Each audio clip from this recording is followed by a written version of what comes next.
This episode, I spy with my little eye something that has 12 cylinders. Oh, what's that? Is that my V12 Mercedes? Yes, it is. Kobe.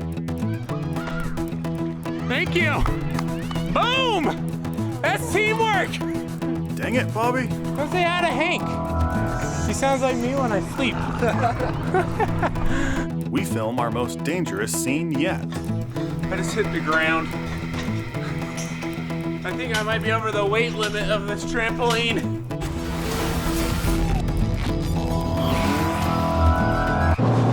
What's up? I'm just cruising along.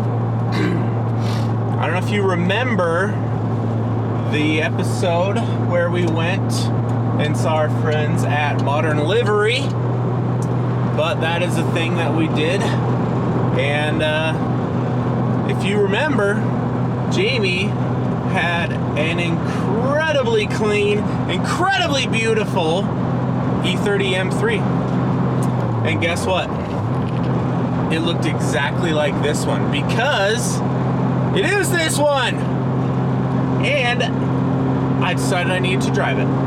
Been trying to decide what should the next car be, or what should my next fun car be?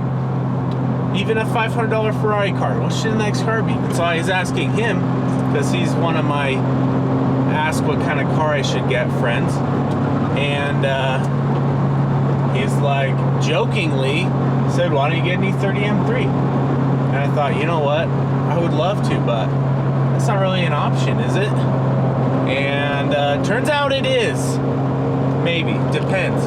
They're not super cheap, but they are not as expensive as I thought. So he was like, why don't you come drive mine, see what you think? And so I am. I've driven a couple before, but never like spirited or anything. Anyway, I'm not gonna do anything crazy in his, but because frankly, it's making a noise that I don't love. So I'm only gonna wrap it up to redline a few times. I don't even know if you guys can hear it very well. It's not a loud car.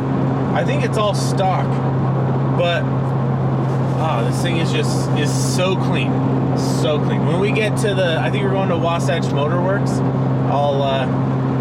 I'll take some video of it and show you. But for now, I'm just gonna drive down the canyon.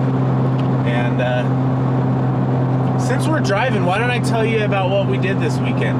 It's been a pretty busy couple of weeks. One of the things that we did was we drove the V12 Mercedes, the CL600. I drove it under its own power for the first time in, I don't know, a couple months. And if you remember, the last time I drove it, it was spewing oil everywhere. It used about more than a quart. No, it was I think it used about a gallon of oil to get to the shop. I should have just towed it, but I didn't. Anyway, so I drove it under its own power. And I know it's been kind of silent mode on $500 Ferrari, but that's because it's been dramatic and it's been crazy, and it's a long story. I'll give you the super short version. Basically, GT Automotive had it, and Anthony was a technician there. So our friend Lance at GT Automotive was helping us out with the car. So still, thank you, Lance at GT. And Anthony is the mechanic who's been working on it. So he got it all done, well, mostly done. And I gotta be honest, we tried the easy fix first to save like $800, but in the long run, we really should have just bought a new oil cooler. We tried to fix it. It's a horrible choice. Don't ever do that. Just buy the new part. So anyway, had to take it apart again. And then in the meantime, Anthony had a super cool opportunity to follow his dream and his heart and whatnot. And so he had the opportunity to open his own shop. So that's where the car ended up, and it has been there for a while. So it's been kind of hard for him to work on a car and open a new business. So we've been patient. He's still our good friend. That's in Orem, Utah, if you're there.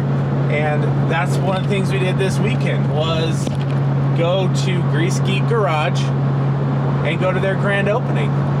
We called some of our friends, Jason Hansen, Utah Head Turners, and they came out. Chris Young with his awesome E55 AMG. And in fact, you know what I think we should do? I think we should do a whole video on that car.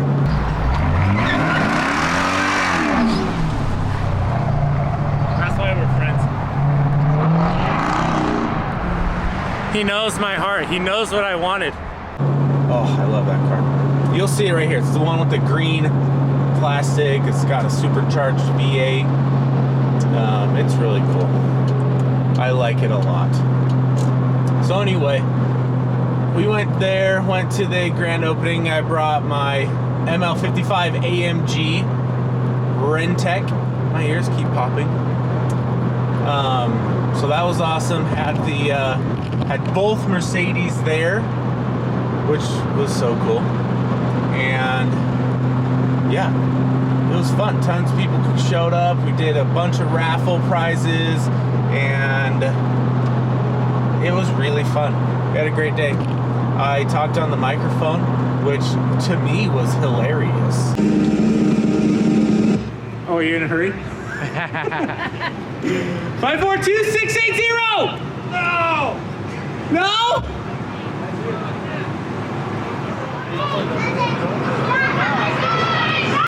I thoroughly enjoyed it. I don't know if anybody else did. And it was the day after my wife and I's 13th wedding anniversary. So I, of course, had to make a whole bunch of references to that. And I don't think Christine heard any of them. I really love this car. Now I'm having a struggle, you guys. Would you take a super clean, awesome, 36,000 miles E30 M3, or let's say a Ferrari 360? Why don't you guys tell me, which would you pick? Or what car would you take over an E30 M3? Do you even like E30 M3s? Do you even like BMWs? I have two Mercedes and I love BMWs, so whatever. Would you take a 996 C4S over an E30 M3?